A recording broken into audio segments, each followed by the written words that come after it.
Hey, it's Andrew Huang. I've got something set up here that is either awesome or stupid or both. Or neither. Very diplomatic intro. So I've got this reverb pedal here from Chase Bliss and Maris. This is a CXM 1978, and it's got motorized faders. All the faders move to reflect the values that they're set at in each of your different presets. And so I'm pointing this microphone right at the pedal. This is the Soyuz Bomblet. Everybody always wants to know. Beautiful microphone. So we're gonna send the sound of the pedal through itself. The pedal also accepts MIDI control, and this was really annoying to set up. I hate MIDI, but it was worth it. I did it. I went through the manual, found out all the CC values that I could send to the pedal to control certain faders. And then I've got a bunch of random voltages from my modular synth that I'm converting through this Bafako CV thing into MIDI. So if I plug in this MIDI cable, these faders are now moving automatically on their own.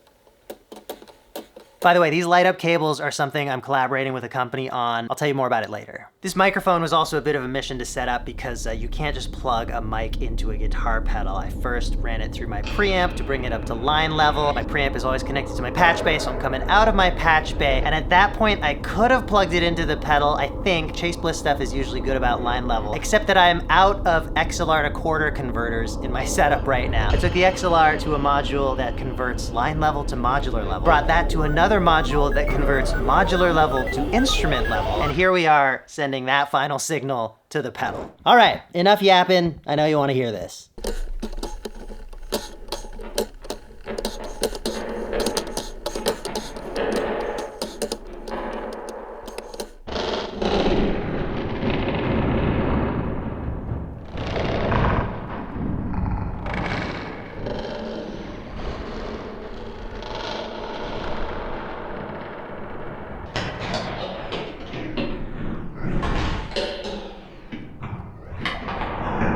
So I've got 4 of the 6 faders automated here. You can automate all 6 with MIDI CCs, but I found that I liked playing the mix and the pre-delay by hand.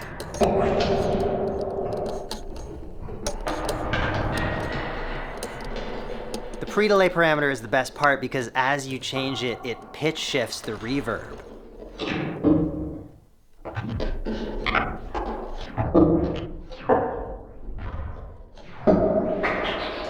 So the 4 parameters I am modulating are like how much reverb decay there is for different areas of the frequency spectrum.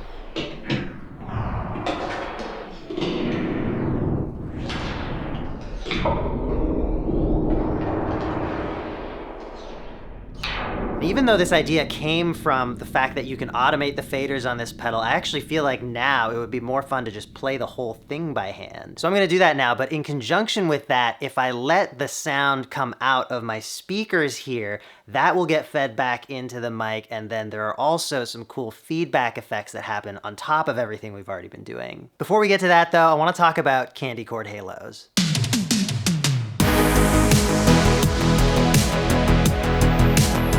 So these are fun little light up cables for modular. This was an idea I brought to the Irish company MyVolts. They do a lot of cool little synth accessories, like they make the rip cord that allows you to power a lot of small synths off of a USB power bank. So the brightness shows you the amount of voltage going through, and when it's lower oscillations, you can obviously also tell the frequency of the voltage, and then also it will change color if you invert the voltage. So this is a negative polarity now.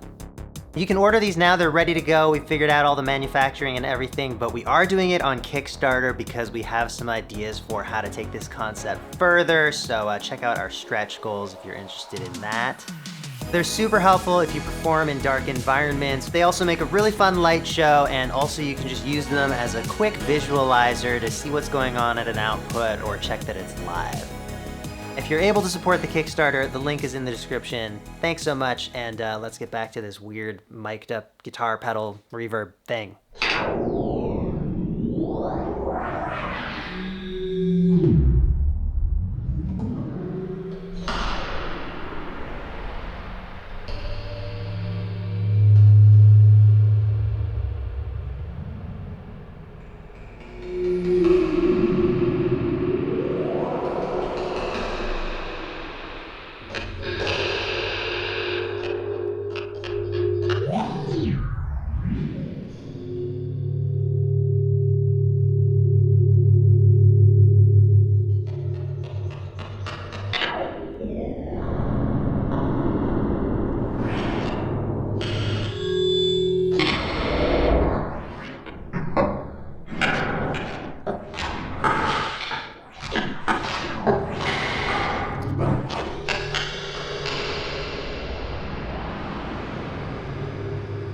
So this kind of stuff makes me super happy, and I'm more than fine to just mess around with that and have fun and let that be all it is. But if you wanted to use some of this kind of stuff in a more produced context, I have a couple ideas. Firstly, I am going to make a sample pack out of a bunch of that stuff. I'll do a bunch of individual hits with long reverb tails. I think there could be some interesting percussion uses for that. But then also for the stuff that was a lot busier rhythmically, what I love to do with that kind of thing is drop it into Ableton, turn warping on, and then quantize it all to probably 16th notes most of the time. Play with the warp modes and pitch shifting to get different kind of flavors of audio, and then you could find cool loops out of that.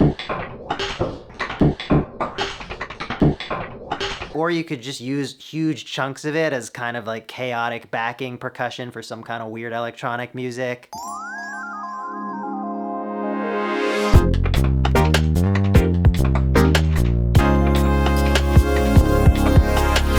Just some ideas. I hope this video was inspiring for you. Go to my Patreon if you want those samples, and check the link in the description if you're interested in these candy chord halos. I'm super excited to bring these out into the world. Thanks so much for watching. I'll see you next time.